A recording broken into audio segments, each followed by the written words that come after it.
Happy New Year.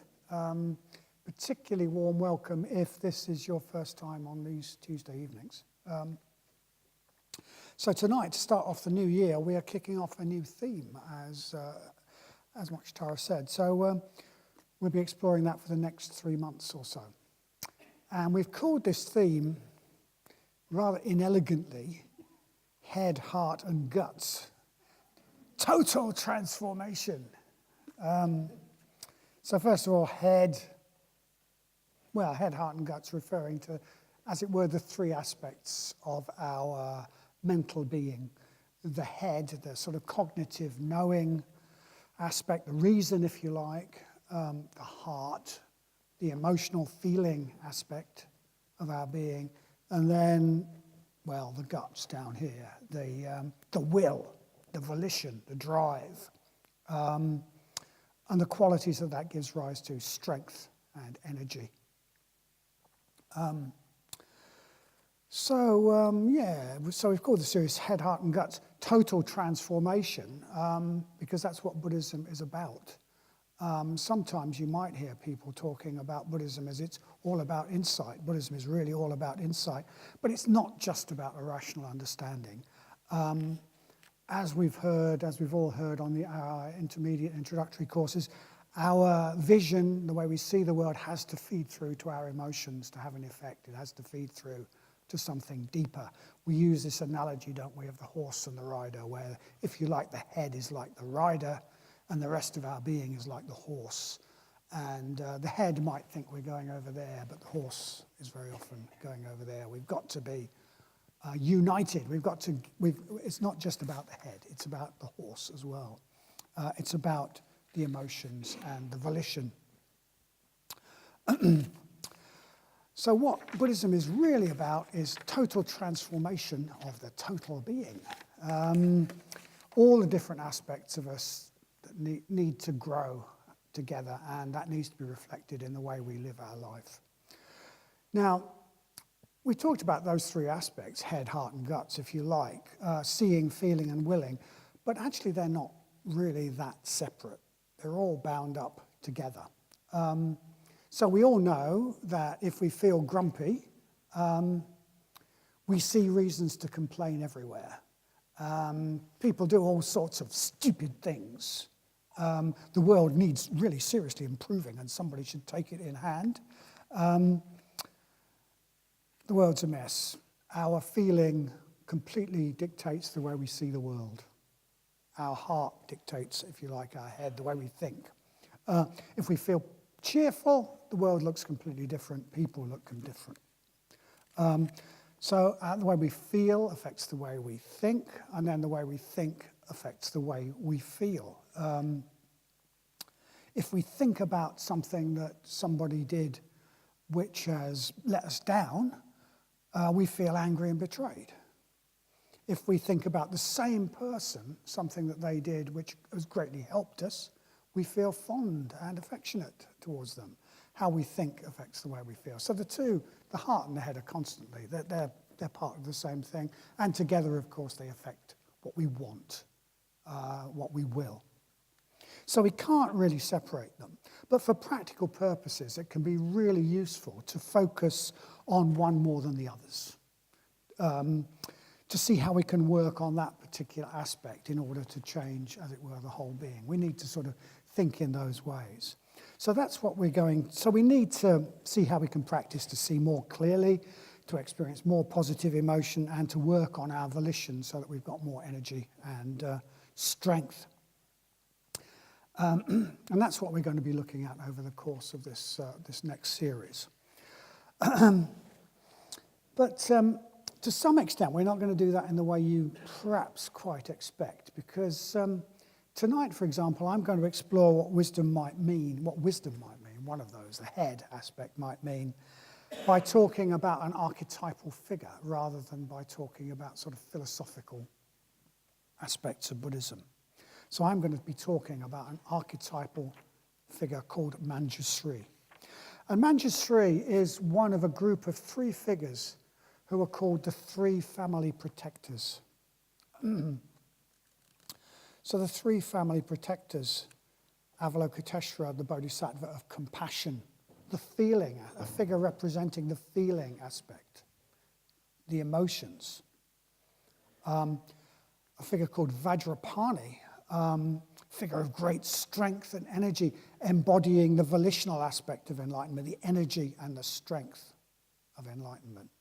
And for tonight's figure, Manjushri, the Bodhisattva of wisdom who embodies the head aspect of enlightenment. Cognition, knowing, seeing the truth, wisdom.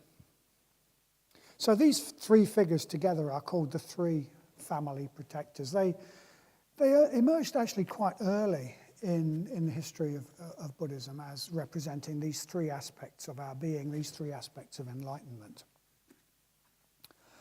And they're called family protectors, the family protectors, because they protect the family of the Buddha.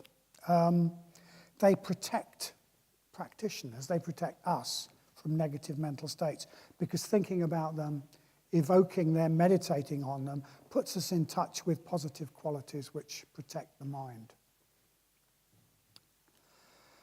So we're going to talk about each of those figures and how they can help us develop the qualities that they represent, as well as talking about some of the more wordy teachings that go along with developing those qualities. And tonight I'm going to talk about Manjushri, the Bodhisattva of wisdom. So Manjushri is what we call an archetypal figure. So he's not really a historical figure. He exists in a different realm from the material. He exists in a realm we can contact in our imagination, in meditation, in visionary experience. And yeah, if you like, he personifies wisdom. He embodies the wisdom aspect of enlightenment. And if you have trouble with the idea of a personification of wisdom, you could see him as your own potential for enlightened wisdom, which is somehow trying to get through to you, to manifest within you. So he's wisdom, and he brings wisdom to others. He brings wisdom to us. So I've talked about the three figures: Bodhisattva of wisdom, Avalokiteshvara representing emotion, compassion, and Vajrapani representing energy, strength, will. Of the three, I think perhaps wisdom is the most difficult to sort of get hold of. We've all experienced compassion. We can imagine compassion to a higher level. We've all experienced energy. We can imagine that to a higher level, or something we really went for. But wisdom, it's a little bit more intangible, perhaps. And I think that talking about the figure or connecting with the figure of Manjushri can communicate a bit of what wisdom might feel like in a way that no lecture on Buddhist philosophy perhaps could. So that's what I'm going to try to do tonight, to sort of use that figure to give us maybe a little bit of a hint of what wisdom might feel like. Let the image awaken our potential for wisdom. Allow us to experience at least an echo of that in ourselves. So, okay, that's what I'm going to try to do. First of all, what do I mean by wisdom? Just a few observations about what do I mean by wisdom, because what I don't mean is knowing a lot, okay? I don't mean knowing a lot. Wisdom in the Dharma is not about having a PhD in Buddhist philosophy. It's not about the sort of ability that's valued by scholars. And it's not about sort of undervaluing emotion and the intuitive. It's not about sort of saying, oh no, those are rubbish, being cold and rational and skeptical, one-sided. Wisdom includes our intuitive response to truth, to beauty, to higher values. Our intuitive faith can be it's an aspect of wisdom. It's a part of wisdom. Wisdom is not divorced from emotion, actually. So I said, you know, we're trying to focus on the wisdom aspect, but you can't really separate it out. So, okay, it's not about any of those things. It's not about knowledge. It's not about being coldly rational, etc., non-emotional. What it is about is seeing reality more clearly because we're seeing it from a better and clearer mental state. We're seeing reality from a higher plane of being, so we're seeing it more clearly. The way we see things is a product of our state of being. A dog sees things from a very limited doggy perspective. When a human being looks at a dog, we realize that they're just not seeing the same world that we are, and they think sheep, and we think farmer with gun. We see the bigger picture. We see a bigger picture than that dog. We think, oh, this dog wants to put in this stick, I mean, great. So yeah, dogs see things from a limited doggy perspective. When we were children, we saw things from a childish perspective, in which lots of things were incredibly important that we now see had absolutely no importance whatsoever. We feared things that weren't there. We got very upset about tiny things to do with toys and play and whether we could do this today or had to wait till tomorrow. All that was incredibly important and upsetting. And then we grew up and we expanded our perspective, and the way we saw things changed. So we now see that child and we see them with compassion because they're getting in a real stew about things that just don't matter. And it's assumed in Buddhism that I suppose an enlightened being would see us a bit like that. We'd be getting really upset about things that don't matter, and we'd be getting, in a stew, in the same way that we see children doing that. It's assumed in Buddhism that the normal adult way of being and seeing the world is not the end of the story. We can keep on growing up, so that the way we see life and the world keeps getting bigger perspective, closer to reality. When we do that, we will look back at the way we were and we will look like children to ourselves. And that culminates in enlightenment, if in fact it culminates in any end point at all. Maybe it just carries on expanding. So that's what I'm talking about when I say wisdom, not cleverness or knowledge, but seeing things as they appear from a higher plane of being, from a higher state, a higher mental state, seeing things the way they look from a higher plane of being. So I've talked about the three protectors: wisdom, compassion, and energy, if you like, and said that maybe the most difficult to imagine of those is wisdom. So what I'd like to do now is to look at this image of Manjushri as a way perhaps to get some sense of this. Maybe it can give us an echo. So I'll just sort of explore this figure a little bit. So first of all, the name. Manju means gentle or soft. Sri means Lord or glorious or glory. So soft glory, gentle Lord. It's got another name, Manju Gosha. Gosha is voice, so gentle voice, soft voice. Wisdom speaks with a soft voice, a quiet voice, a small, quiet voice. To hear that voice, we need to be quiet. We need to quiet the chattering that goes on in our mind. Need to take ourselves away from all that input that we usually swamp ourselves with, all those distractions that the world throws at us. So we hear that gentle voice best probably in meditation, when we're quiet, when we're poised, when we're alert, when we're calm, focused, one-pointed. So the voice is very quiet. And the voice of wisdom is quiet and also very beautiful. Manju Gosha has a beautiful voice. He's called the Lord of Speech. It is said that he gives his devotees eloquence, clarity in their communication, persuasiveness. He's particularly associated with communicating the Dharma.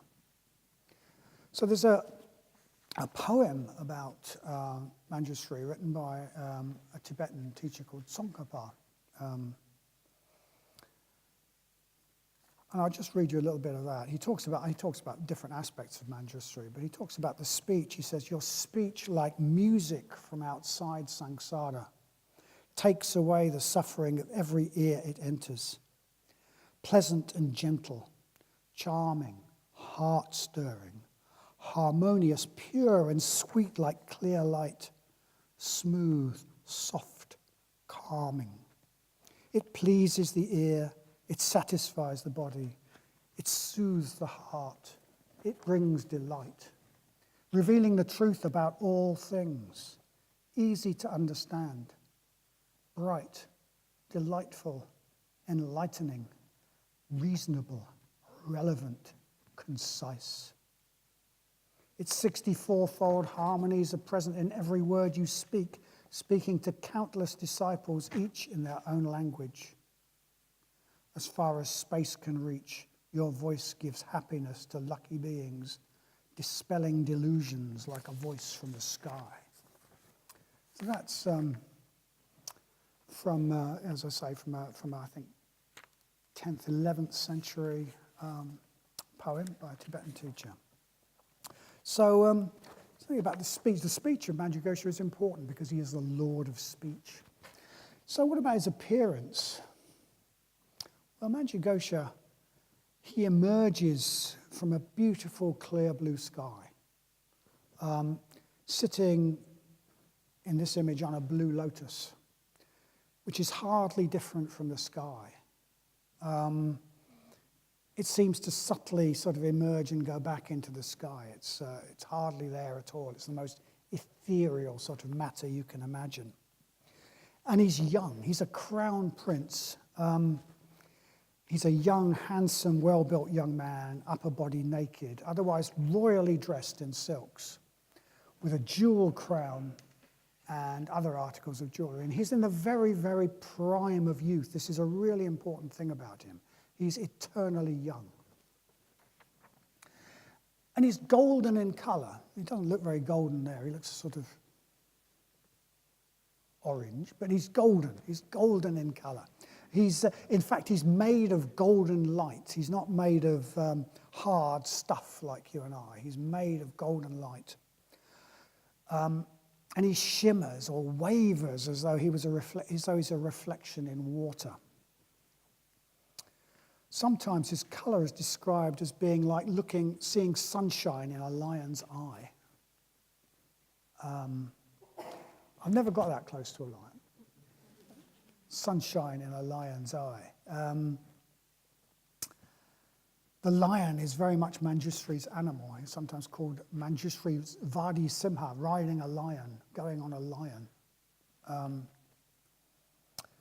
It's his animal. And sometimes his color is described as simply being like the sun. He's the gold of the sun, the gold of the lion's eye. He's made of golden light, as though like he's made of liquid molten metal. And he's usually shown sitting in full lotus position, which gives him that sense of stability, of calm, of being above ordinary events. And I think that's an important aspect of wisdom.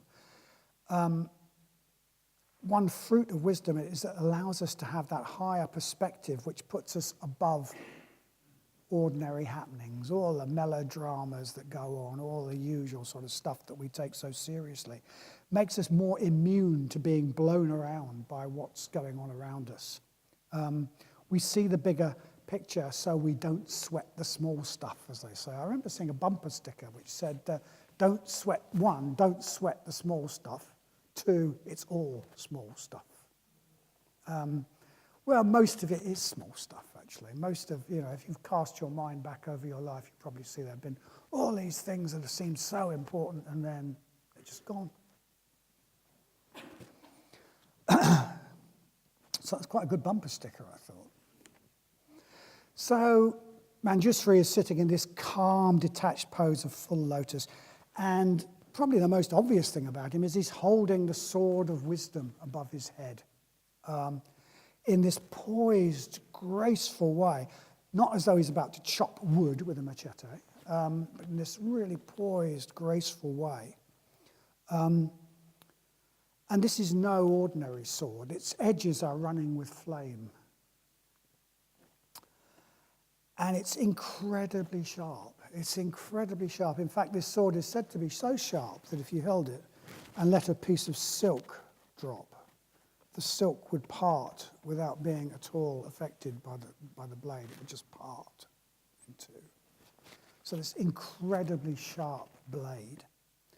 And he's normally shown with a book, holding a book to his heart, to show that it's become part of him. This is no ordinary book, of course. This is the book of wisdom, the book that if you could just really read it and see what it said, all your problems would be over. That would be it. It would just be like, what was I worried about? It'd be like waking up from a bad dream if you read this book, if you really took on this book. Completely change the way you see everything, completely solve all your problems forever. So he holds the book to his heart, the book of the Dharma to his heart. He doesn't just know it intellectually, he holds it to his heart. He's basing his being on it. He's taken it to heart. It's what he lives from. And his face is friendly and joyful. He is delighted to see us. He's absolutely delighted. My best friend, he's appeared. The sadhana says, as though to an only son, he appears to us, and his response is like he's seen his only son, or his only daughter, for that matter. Delighted to see us. And just to add this sort of piratical element, he wears lotuses behind his ears. I don't know if this is really piratical, but it's in keeping with our meeting earlier. He wears lotuses behind his ears, like pirates. Yeah. I don't know whether pirates really wear lotuses behind their ears, but there's something sort of, I like the fact that he wears lotuses behind his ears. There's something like, yeah, I've got lotuses behind my ears. What, you want to make something of it? And a royal crown in which there are jewels, the jewels representing the five Buddhas, the five Buddha family. And he's got two auras. The main body aura is blue sky. It's blue like the sky, but it's run through with moving golden lines, like the moving lines of light that the sun makes in water. So it's a bit like when you walk into shallow water on a beach, you'll see all these moving golden lines that you make. Well, it's a bit like that his aura is running with these golden lines, like the reflection or refraction of sunlight through water. And the overall impression he gives is one of poise and ease combined with energy, even playfulness. There's tremendous calm about the posture, but also tremendous movement and energy, as though he's always completely still, but always in the process of cutting with this sword. Always moving, but always still. And this is heightened by the fact that if you visualize him, he's got streamers attached to his robes, which sort of gently swirl in the breeze of the other dimension that he inhabits. So he communicates himself through this image, which I think says quite a lot about what wisdom might be like, actually.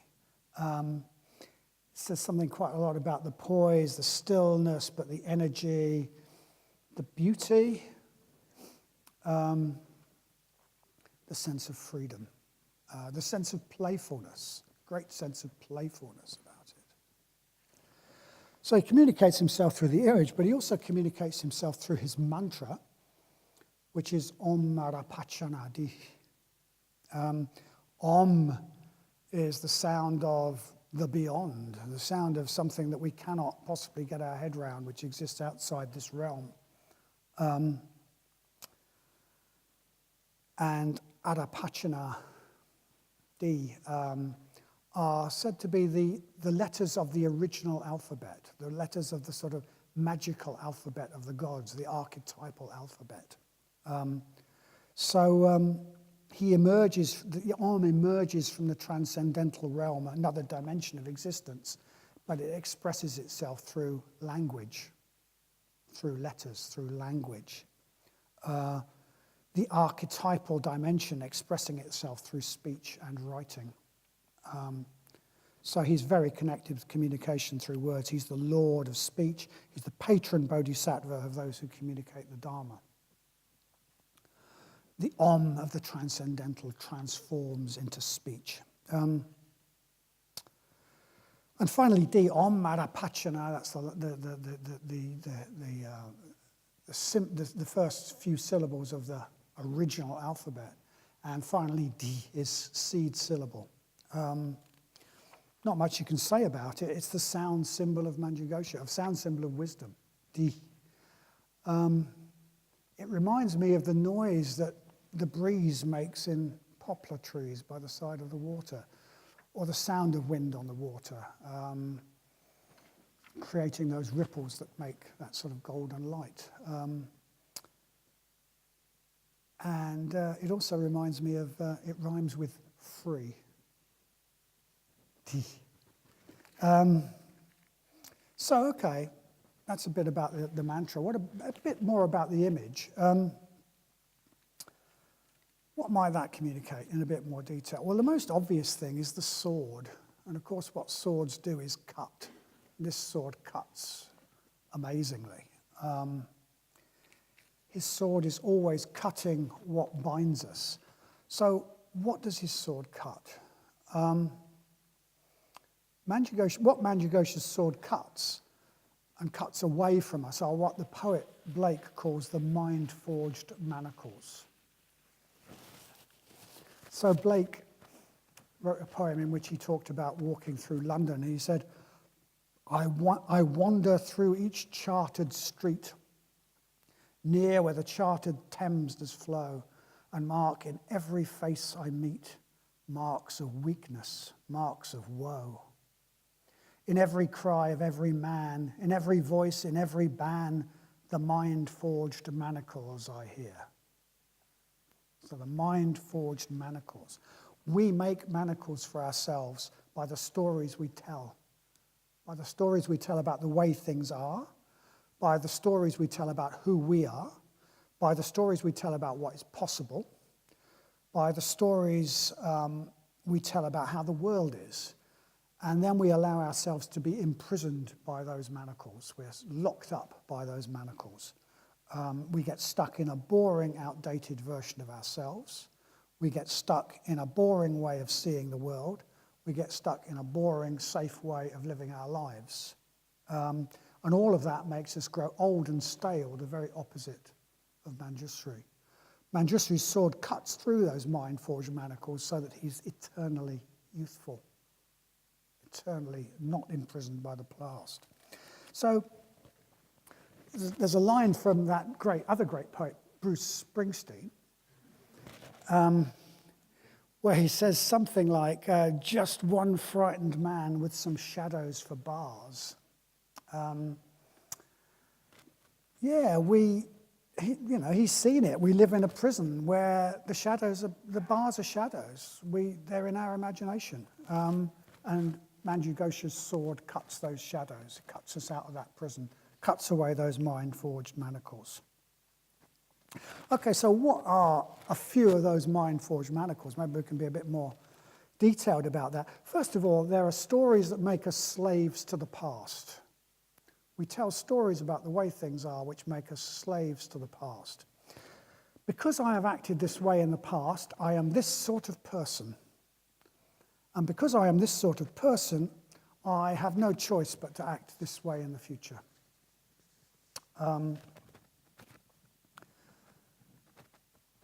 But it's not true. It's not true that because we acted a particular way in the past, we are this sort of person. We acted in a particular way in the past because of the particular conditions that were there in the past, and because we were the person we were at the time. Well, now the situation, the conditions are different, and we've almost certainly grown and developed in all sorts of ways, so we've got lots more resources than we did then. It's ridiculous to say that I have to act like I did then, limit myself by that particular mind-forged manacle. When I was 11 years old, I think I was 11, might have been 10, I was chosen to sing with two others in a school concert. We stood up there, and just before we had a little rehearsal, and I was out of tune. And the teacher said, "Just mime." I think my voice might have been breaking a bit prematurely. Just mime. For decades afterwards, I would not open my mouth to sing because I was the sort of person who couldn't sing. Actually, I know now I'm quite good at singing. I can even sing in tune with others in harmony. Actually, I'm quite good. I might give you no.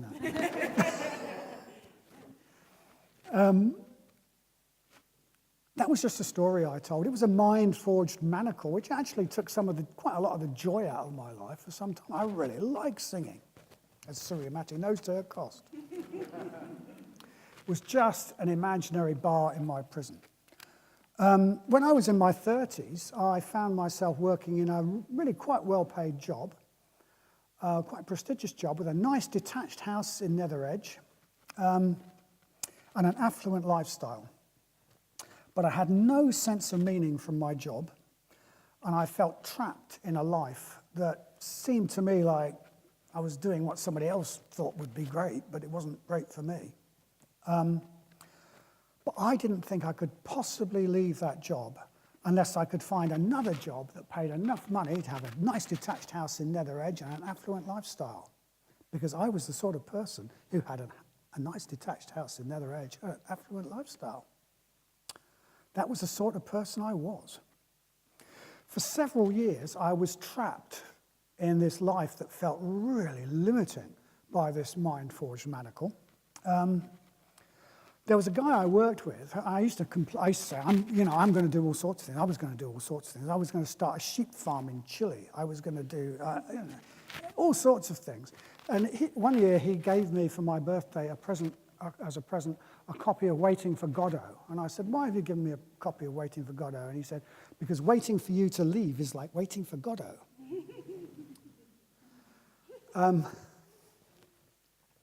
Because I couldn't do it because I had got that particular mind-forged manacle. I couldn't imagine living in a different way. And eventually I broke out of that because I was something I really wanted to do that was different from that. And I became homeless, and I wasn't paid anything, and I was terrified. And the next year was the best year of my life. And after that year, I was offered my job back and refused it. Very often, what we think is going to be terrible is actually fine. It's actually great. It's just more stories, Anyway, that mind-forged manacle did get broken. So that's, these stories are all related. So the first sort of story I said was the stories that keep us trapped in a past version of ourselves, if you like. The second story, we've got a whole set of stories that make the world small and boring. So the theories about the way this amazing reality is, which sort of reduce it to nice little boxes we can get our heads around. I mean, the classic one at the moment, one of them is a sort of pseudo-scientific materialism that everything is about matter. Matter is what's real. Mind is just this sort of flim-flam thing that's created by stuff in the brain. Doesn't really matter. Things like beauty are just human inventions. Any sort of spiritual experience is pathological, et cetera, et cetera. I mean, oh my God, why bother? If we're living in a dead machine and we're just sort of these meaningless machines, I don't know, there must be things you could do, but they wouldn't amount to very much, would they? I mean, it's sort of eat, drink, and be merry, and die. I mean, talk about making the world boring and small, but that is the world that many of us live in because we've been indoctrinated that way. largely by our education. All sorts of ideologies, political ideologies. Everything has to fit into, is it right? Is it politically correct? Is it left or is it right? Which one do I believe in? Oh, God. Ways of making the world really sort of small and fitting it in little boxes. We often have these really fixed ideas. We know what the world is like, and we know what should be and what shouldn't be. But Buddhism tells us we're all deluded. We all see things upside down. Our judgments about what's right and wrong are often completely out of sync with reality. We just don't know what's reality. We're all deluded, and the first step in wisdom is to know that and to free ourselves from thinking our little boxes contain reality, because reality is beyond our imagination. If you really sort of see it, it's just, wow, what is going on? That's the only sensible response, really. It's full of beauty, it's miraculous, but if we turn it into little boxes, it becomes quite boring. So Manjughosha's sword cuts through our views and our ideology. None of them are the absolute truth about things. So it frees us to live in a constantly changing, magical, beautiful, miraculous universe full of endless possibility. So, okay, we've got stories that keep us trapped in an old version of ourselves, stories that make the world boring, and stories that turn life into a problem, as would be my third one. It would be terrible if that happened, and it would be wonderful if that happened. I like this, so I must have it, and I don't like that, so I mustn't have it. That's good, that will be good, that will be bad. And then we sort of constantly, the universe doesn't care. The universe really, really doesn't care about those things. So life becomes this problem of battling this universe that won't give us what we want. We're constantly being separated from what we want and forced to put up with what we don't want. But all those likes and dislikes that seem we've got to get our likes and we mustn't get our dislikes, well, they're all completely based on stories. One person likes porridge, another person likes Cocoa Pops. There is absolutely, this is a sort of silly example, but there is absolutely nothing absolute about porridge or Cocoa Pops. I remember Ratnaprabha giving a talk about this, really good talk, I'm sure it must be on Free Buddhist Audio, about the complete stupidity of most of our likes and dislikes. He said all of our likes and dislikes are completely arbitrary except one. Barley cup is objectively horrible.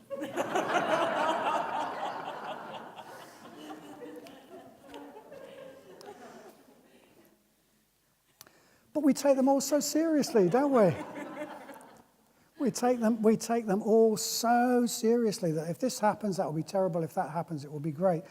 If I had, I talked about my job and how getting out of it was the best thing that had ever happened to me. Well, it was, but I made that choice of my own decision. But if I'd been sacked from it about 5 years earlier, I would have thought that was a disaster, an absolute disaster, and it would have been great.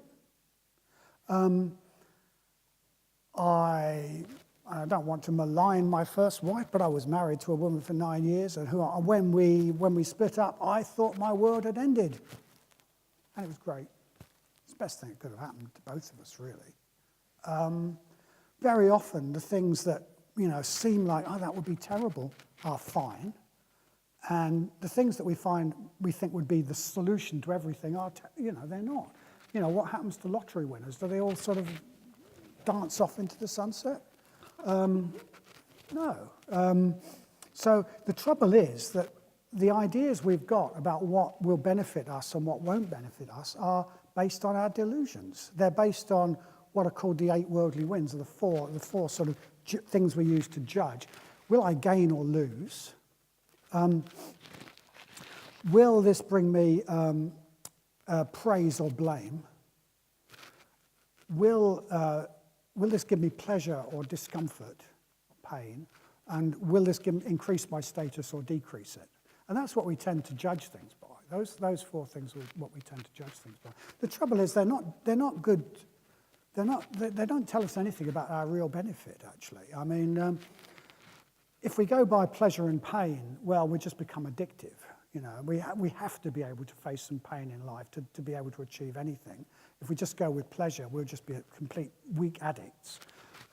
Status and non-status, well, you know, I mean, we see people who really seek status, and do we respect them? You know, whether the sort of number plate on the car, do we think, oh, it must be really something?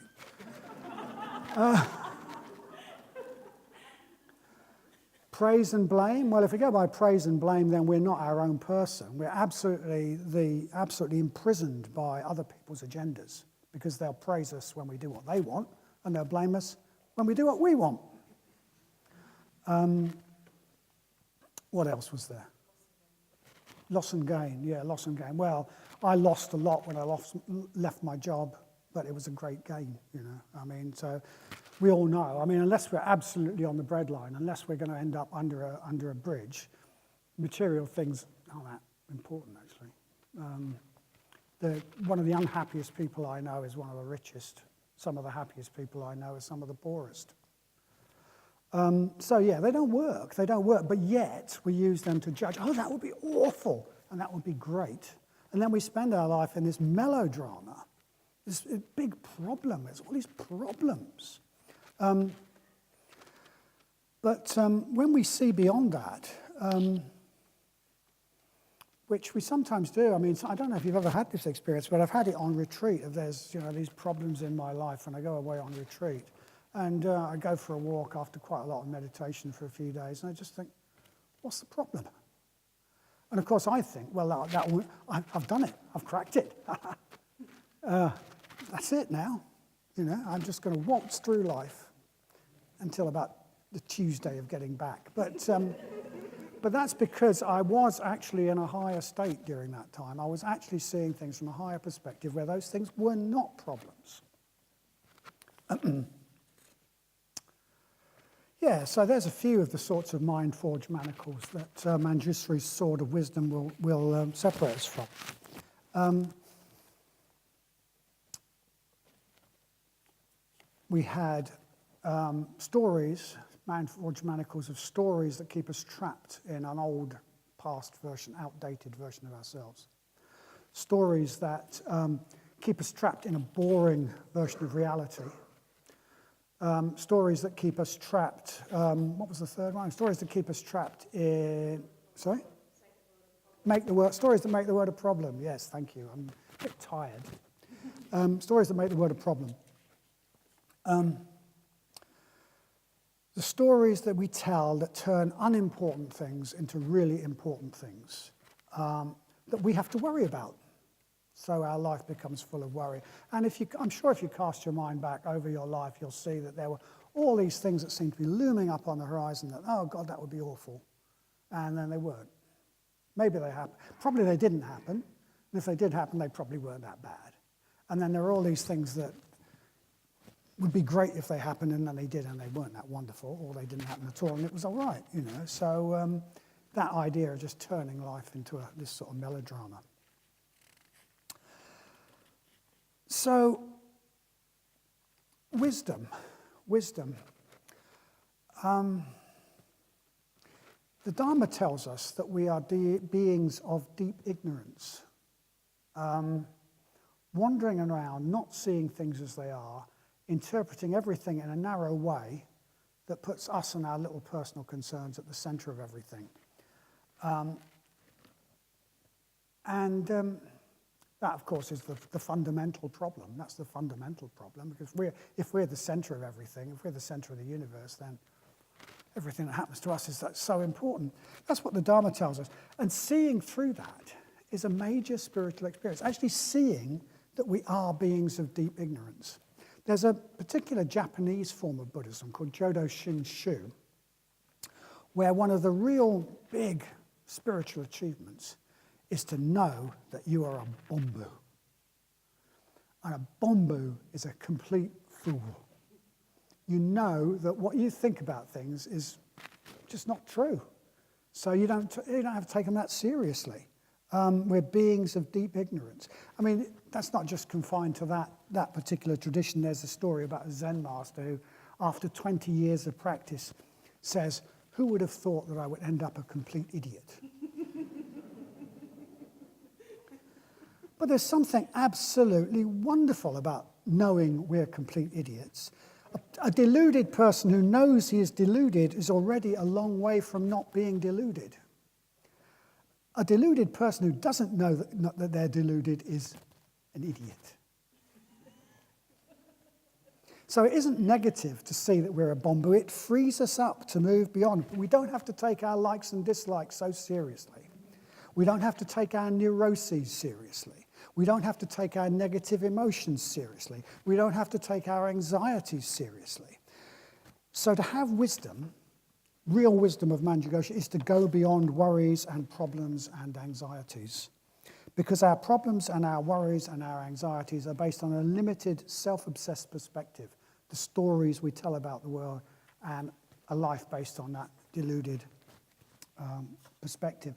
This is the testimony of the wise. This is what the great masters and practitioners of the Buddhist tradition tell us.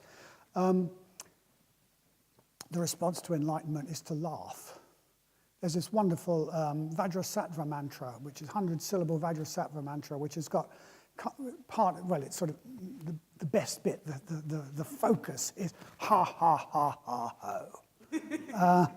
It's just seeing that, ha, ha, ha, ha, ho. So that is there really isn't anything to worry about. Our angsting and our worrying and our fretting is deluded. We can allow ourselves to let go of all that and be happy. That is not a retreat from reality. It doesn't mean we aren't engaged in the world, but in fact, seeing this makes us much more effective because we're not always bogged down and sapped by our troubles and our problems.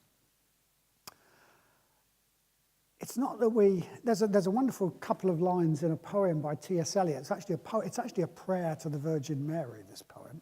And he says, "Teach us to care and not to care." And I think that's what we're talking about. We need to care. We need to care about other people. We need to care about the universe. But we need to not care at the same time.